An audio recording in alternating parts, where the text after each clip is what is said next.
Okay, let's unpack this. Imagine a sudden medical emergency pops up, or maybe an unexpected job loss, or some huge bill you just didn't see coming. Could you handle it? I mean, really handle it without going into crushing debt. For a lot of us, that thought alone is, well, pretty chilling. Today, we're doing a deep dive into building your financial safety net. We're focusing hard on the critical role of an emergency fund. Think of it as like the absolute bedrock of your financial fortress. Welcome to the deep dive. This is where we take your sources, all those articles, research notes, whatever you've got, and we pull out the essential nuggets you need. This deep dive is really custom tailored for you, the listener, trying to get truly informed. Because we're not just about telling you what something is. We really want to explore why it matters and, crucially, how you can build it effectively. So our mission today: extract the most important insights on why an emergency fund is basically non-negotiable and how to construct one that actually works for you. Yeah, it's fascinating, isn't it, how often this fundamental step gets overlooked. You hear so much about investing for growth, which is important, of course, but the research really hammers home the profound impact an emergency fund has. We're talking peace of mind, financial resilience. It might not be the flashiest thing in finance, I admit, Definitely not flashy, no. but our sources are pretty clear. Right. It's arguably the most crucial thing for your long-term security. And as you said, your personal agency. Personal agency. I really like that framing. It shifts the perspective. Okay, so let's kick things off right at the beginning. What is an emergency fund, fundamentally? According to our research, what makes it different from just, regular savings? Right. The sources define it very clearly. It's a dedicated chunk of savings meant only for unexpected situations. And that only is the key part. Only. Got We're it. talking about things like losing your job, a really stressful time where you absolutely need a cushion to cover your basic living costs while you figure things out. Wait. Or maybe a sudden medical emergency, a big car repair you need now to get to work, or even just a sudden jump in your regular household bills that you couldn't possibly have predicted. The material really highlights that its main benefit is, well, transformative. It acts as this vital buffer. It protects you from needing high-interest loans or racking up credit card debt when life, throws you into those curveballs. That really paints a picture, doesn't it? Like having this invisible shield kind of around your finances gives you breathing room when things get tight. But okay, beyond just stopping you from going into debt, what else? What's a deeper insight our sources reveal about the real power of this fund?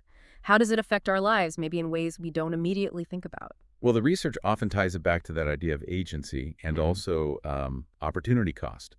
Think about it. Without an emergency fund, you're constantly reacting. Reactive, yeah. A sudden expense forces your hand. You might feel trapped in a job you hate because you can't afford not to have that paycheck, even for a short while. I see that. Or you might have to turn down a great opportunity, maybe further education, or a career move that pays less initially but has huge long-term potential just because you can't cover the temporary income dip.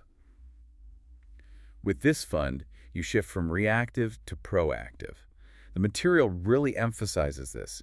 Having that financial runway gives you the freedom to make better choices, more deliberate decisions, even when you're under pressure. So it's not just defense, it's also enabling positive moves. Exactly. It's the difference between being back into a corner financially and having the space to think clearly and plan your next move strategically. Plus, let's not forget, it massively reduces the mental load, the stress. You can focus on solving the actual problem, not just panicking about the money. That connection to agency and opportunity costs, that's powerful. It really elevates the emergency fund from just money in the bank to, like you said, freedom gained. But that brings us to the big question, the one I think feels like a huge mountain for many people listening. How much? How much do you actually need in this fund? Because, let's be real, figuring out that number can feel incredibly daunting. Oh, absolutely. It could feel overwhelming at first glance. But the good news is, our sources give a pretty clear target to aim for. The general expert recommendation is somewhere in the range of 3 to 6 months worth of your essential monthly expenses. Okay, 3 to 6 months of essential expenses. Essential, yes. That's key. We're not talking about your total income, but the bare minimum you need to cover things like housing, rent, or mortgage, food, utilities, transportation, insurance premiums, minimum debt payments, the absolute must-haves. Right. So to put a number on it, let's say your essential monthly expenses add up to maybe $3,000. Then your target emergency fund would ideally be somewhere between $9,000 and $18,000. Okay, $9,000 to $18,000 in that example. And why that specific window, the 3 to 6 months? What's the thinking behind that time frame being the sweet spot? It's based on providing a realistic buffer. It covers the average sort of time it might take someone to find a new job if they're laid off, for instance, or the time needed to recover financially from a significant setback, like a major medical issue or repair.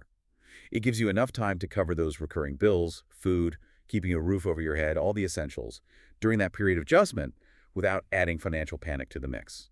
Okay, that makes sense. It's a practical buffer. Exactly. And it's also really important to remember this 3 to 6 month range is often presented as a baseline. If you have a family, dependents relying on you, or maybe your income is less predictable, say you're freelance or work on commission, then our research suggests you should probably aim for the higher end of that range, or even larger. More like 6 to 12 months, maybe? Potentially, yes. Yeah. Closer to 6, maybe even stretching towards 9 or 12 months in some cases, just to ensure you can cover everyone's needs during a potentially longer rough patch. It really depends on your specific circumstances, your dependents, and your personal risk tolerance. Right, it's personal. Okay, so we've sort of mapped out the what, the why, and the how much for this financial fortress. Now, let's get down to the nitty-gritty. Laying the actual bricks. Building the thing. Our sources lay out a pretty clear, actionable, 5-step blueprint. This is where it gets practical and making something that seems daunting feel hopefully genuinely achievable. What's step 1? Where does the research say to begin? Step 1 is simple, really. Start small, but be Yeah. consistent. Don't let that big final target number paralyze you into inaction. Okay. Even if you can only manage to set aside, say, 5% or 10% of your income each month to start, that's fine. Consistency is the secret weapon here. The research shows that building the habit of saving regularly often matters more initially than the actual dollar amount, because those small regular contributions, they add up. They compound over time into something significant. Couldn't agree more. Consistency trumps amount, especially at the start, which leads perfectly into step 2 in the blueprint.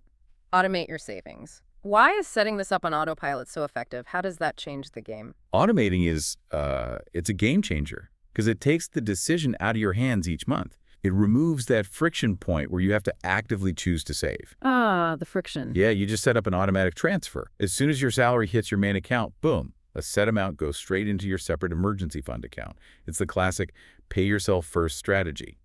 The money gets earmarked for savings before you even really see it or have a chance to think about spending it elsewhere. It makes saving effortless, or at least less effortful. That set it and forget it approach. Definitely powerful. Okay, step 3. This one might be trickier for some listeners.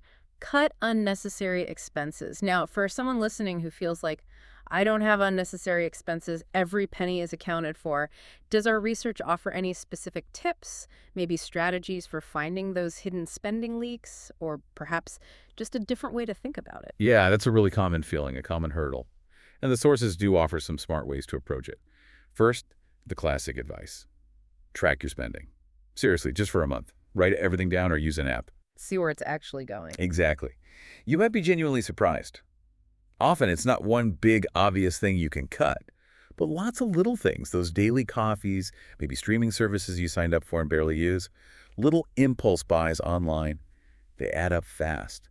The research also suggests adopting what you might call a value-based spending mindset.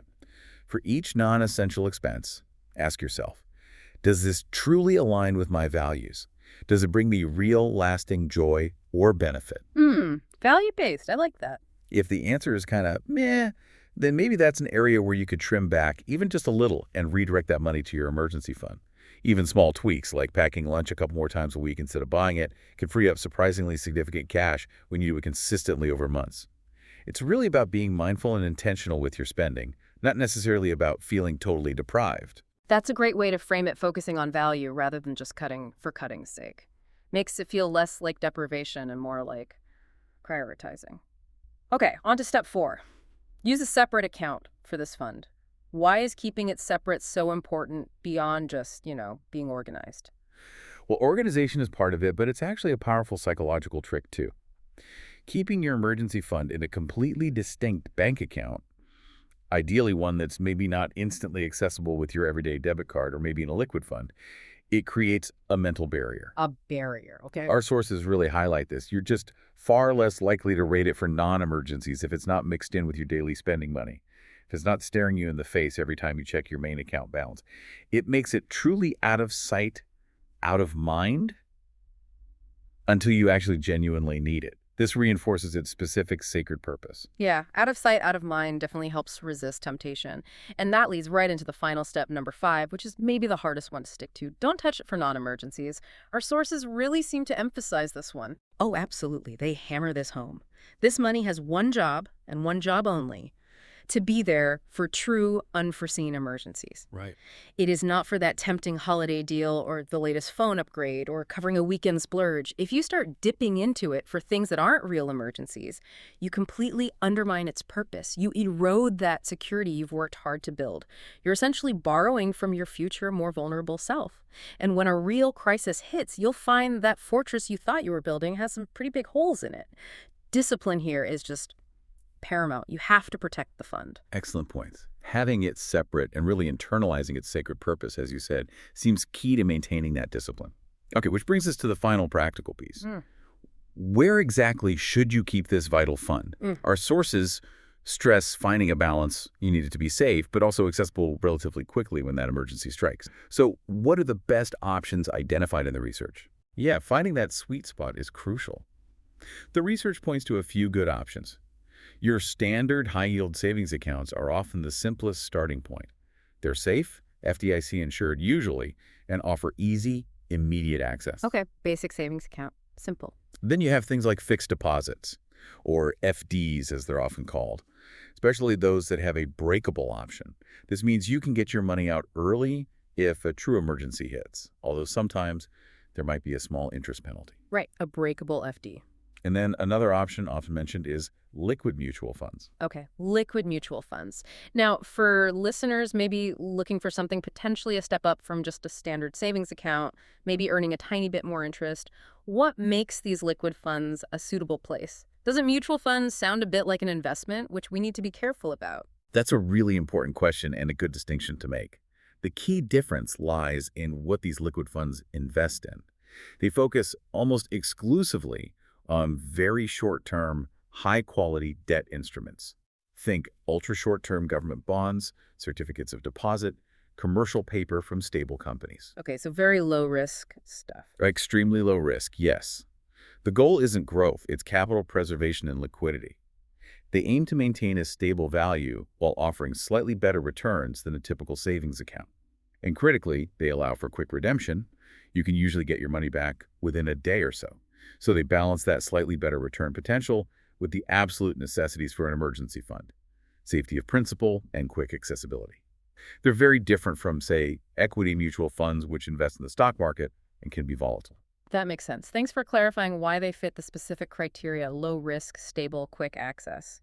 Now, this next point feels critical. A major warning that came through loud and clear from our sources, where you should absolutely not keep your emergency money. This seems crucial to highlight. It really is. This is probably one of the most vital takeaways from the material we looked at. Where not to put this money. The sources are unequivocal.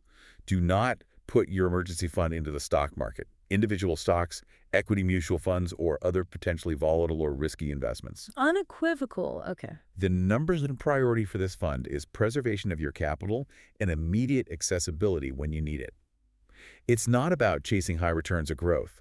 You need that money to be there fully intact right when disaster strikes.